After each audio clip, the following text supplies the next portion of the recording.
وہ جو ہے اس نے بھاگنا اس لیے تھا فرح نے کیونکہ اس کی جو پوسٹنگ اور ٹرانسفر سے ریلیٹڈ وہ جو کمایا ہوا پیسہ تھا اس کی انویسٹیگیشن ہوتی تو اس میں فرح نے خود نہیں پھنسنا تھا, صرف بشرا نے نہیں پھنسنا تھا, بلکہ اس میں وہ تمام آفیسرز آ جاتے جنہوں نے وہ رشوت دے کر پوسٹنگز حاصل کی تھیں. یعنی کوئی ڈی پی او لگا, کوئی ڈی سی او لگا, کوئی یعنی اے سی لگا, کوئی ایس پی لگا, تو وہ ساری بیوروکریسی ٹانگی جانی تھی جس نے وہ پیسے رشوت دے کر پوسٹنگز لیں. تو اس لیے بیوروکریسی جو سول بیوروکریسی جو کہ پرماننٹ گورنمنٹ ہمیشہ رہتی ہے, ان کی کوشش ظاہر ہے یہی ہوگی کہ فرح والا کیس جو ہے باقی کیسز میں پکڑ لیا جائے, زمینوں پہ قبضے وغیرہ جو انہوں نے کیے ہیں, لیکن پوسٹنگ ٹرانسفر کی یہ تفصیلات ہمارے سامنے شاید کبھی نہ آ پائیں.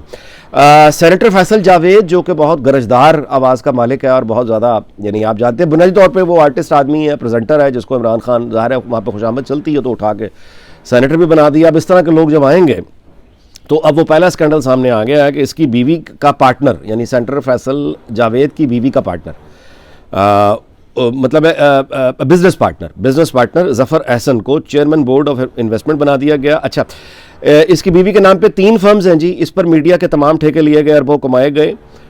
یہ ایک پریزنٹر ہوتا تھا ایک ریڈیو پہ, یہ سینیٹر فیصل جاوید کا سن لیا. عثمان ڈار ماہانہ 1 کروڑ روپے بنی گالا خرچے کے لیے پہنچایا کرتا تھا. اس کی سیالکوٹ میں فیکٹری کا 80% لیز پر دیا جا چکا تھا, پھر تبدیلی آئی اور اسے سینکڑوں اربوں کے یوتھ لون کا سربراہ بنایا گیا. اب پوری فیکٹری خود چلا رہا ہے, باہر سے بھی کافی انویسٹمنٹس اور جائیدادیں بن گئی ہیں.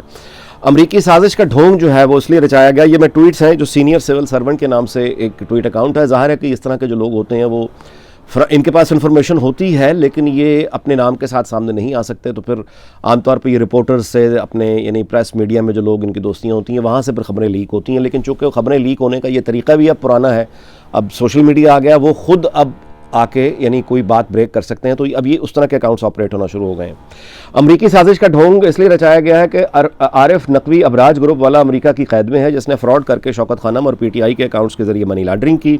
الیکشن کمیشن بھارت, اسرائیلی اور امریکی شہریوں سے ہوئی فورن funding per P T I کو فارغ کرنے والا. یہ میں آپ سے گزارش پہلے بھی ویلاگز میں کر چکا ہوں کہ فورن فنڈنگ کے ساتھ الیکشن کمیشن نے فائنلی جب ان پر آنا ہے تو یہ صرف عمران خان کی نااہلی نہیں ہوگی بلکہ پاکستان تحریک انصاف پر بطور جماعت ایک پابندی لگ سکتی ہے اس کی تمام یعنی کارکنوں پہ. اب یہ معاملہ اس کا پولیٹیکلی پابندی ہوگی یا نہیں میں نہیں جانتا, لیکن ویسے پابندی لگنے جا رہی ہے. عمران غزالی, اب یہ جو ان کے میڈیا کے کہنا چاہیے, میں ان کے لیے کبھی لفظ استعمال کرتا ہوں مداری, جو کہ مداریوں کی توہین ہے. میں ان کے لیے لفظ استعمال کرتا ہوں مسخرے, وہ مسخروں کی توہین ہے. میں ان کے لیے استعمال کرتا ہوں لفظ بھانڈ, جو بھانڈوں کی توہین ہے.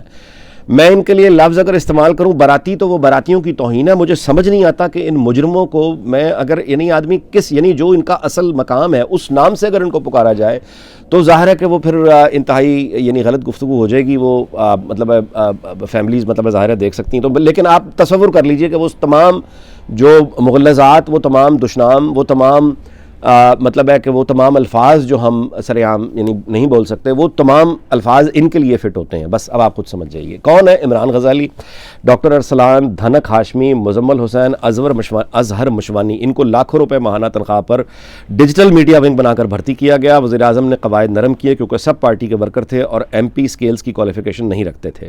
کروڑوں روپے کما چکے ہیں, اپنی فرمز بھی ان لوگوں نے بنا لی ہوئی ہیں. اس کے علاوہ ایک اور رپورٹ ہے جس کے بارے میں بتایا گیا ہے کہ مہینہ 40 کروڑ روپے تک کی ادائیگیاں کی جا رہی تھیں. میڈیا پہ جتنی کمپین آپ دیکھ رہے تھے, جھوٹ اور فیک کمپین, دیکھیے میں نے آپ سے پہلے بھی یعنی اس میں کوئی کسی کو حیرت ہو تو ہو, لیکن حیرت کی اس میں کوئی گنجائش نہیں ہے. مطلب جہاں سلمان اقبال کو جھوٹے چینل کو جھوٹ بولنے پر اعزاز سے نوازا جاتا ہے, اب ARY کی حقیقت آپ کو سامنے آ گئی.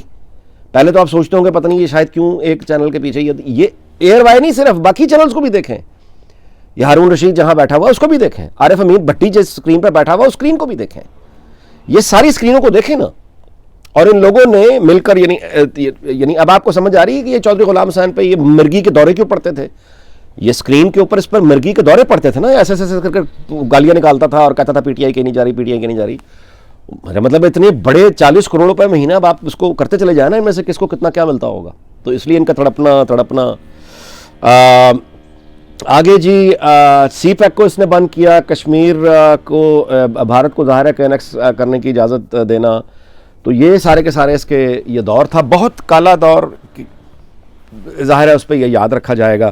اور حامد میر صاحب بھی اس کی تفصیل بتا چکے ہیں کہ رات کچھ MPs جنہیں لاہور میں ہونا چاہیے تھا وہ اسلام آباد میں تھے, اور پھر وہ لاہور پہنچنے کے لیے خصوصی طیارے کا اہتمام کیا گیا. تو مطلب یہ ہے کہ وہ جو خوف تھے، اور میں آپ سے گزارش کروں اللہ کا بہت شکر ادا کرنا چاہیے، کیونکہ وہ جو خوف تھے کہ کہیں خدا نخواستہ اس طرح کی انارکی نہ آ جائے کہ ڈسپلن جو ہے آرمڈ فورسز کا وہ کلیپس کر جائے. مطلب بات یہاں تک پہنچ گئی تھی، اس نے افواہیں پھیلا کے، جھوٹ بول کے یہ باتوں کو وہاں تک لے گیا تھا کہ جہاں پہ یعنی اس بات کا ایک حقیقی تھریٹ پیدا ہو چکا تھا کہ کہیں سیکورٹی آرمڈ کانفلکٹ نہ آ جائے، جتنا بڑا فساد یہ کرانے جا رہا تھا. اللہ کا شکر ہے کہ ڈسپلن جو ہے وہ انٹیکٹ ہے، اور کوئی پشاور سے کوئی ایسا جسے کہنا چاہیے کوئی گروہ نہیں آیا یعنی مجاہدوں کا جس نے حملہ کر دیا ہو اسلام آباد پہ، اور اسلام آباد کی سیکورٹی والے آگے کھڑے ہیں روکنے کے لیے، اور وہ اللہ معاف کرے تصادم. وہ بالکل ایسی کوئی بات نہیں ہوئی. ڈسپلن جو ہے وہ انٹیکٹ ہے، اور جب تک یہ ڈسپلن انٹیکٹ ہے اور جب تک یہ آرڈر چل رہا ہے، اس کے اندر جو چینج ہے وہ ہمیں پیسفل ایفرٹس کے ذریعے ہی لانا ہوگا.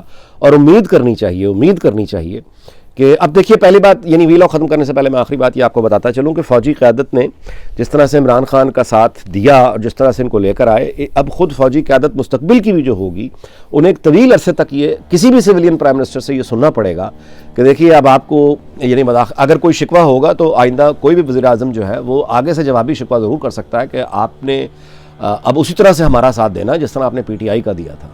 تو اس پر کافی عرصے تک ظاہر کہ ان کو بھی جس سے ایک احساس کلیکٹیولی اور اجتماعی طور پہ وہاں پیدا ہونے کی امید ہے کہ وہ اپنے آپ کو سیاسی جو امور ہیں وہ ان سے خود کو علیحدہ رکھیں. لیکن بہرحال اگر انٹرونشن اس طرح کی جس طرح بھی کچھ گھنٹے پہلے ہی جب میں آپ کو گزارش کر رہا ہوں کہ اس کو بند کر دیا گیا ہے، اب اس کا اکاؤنٹ بند کر دیا گیا ہے عمران خان کا، اب یہ کوئی اس کے آرڈرز جو ہیں وہ ڈس فنکشنل اسے کر دیا گیا ہے، تو اسٹیبلشمنٹ نہیں کیا ہے نا.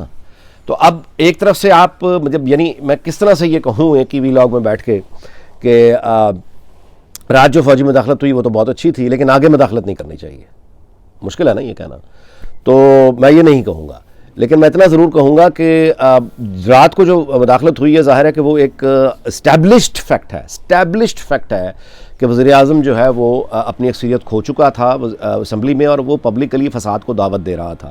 آئندہ بھی کوئی وزیر اعظم اس طرح کا اگر آتا ہے اور وہ اس طرح سے سول وار کی طرف ملک کو مطلب آپ کو پتا ہے کہ یہ سول وار کی طرف لے جا رہا ہے، اور آپ کو پتا ہے کہ یہ یعنی آئسولیشن کی طرف لے کے جا رہا ہے، اور آپ کو ملک کو نیشنل آپ کہیے کہ تباہی ہونے جا رہی ہے، تو پھر فوجی مداخلت ہوگی. پہلے بھی ہوتی رہی ہے، رات بھی ہو گئی، تو پھر یہ کیسے کہا جا سکتا ہے کہ آئندہ نہ ہو. امید پھر بھی یہی کرنی چاہیے کہ سیاست سے جتنا ممکن ہو سکے فوجی قیادت کو اور فوج کو سیاست سے خود کو دور رکھنا چاہیے. اگلے ویلاگ میں ملاقات ہوگی. اللہ تعالیٰ پاکستان کو شاد اور آباد رکھے. اپنا خیال رکھیے گا. اللہ حافظ.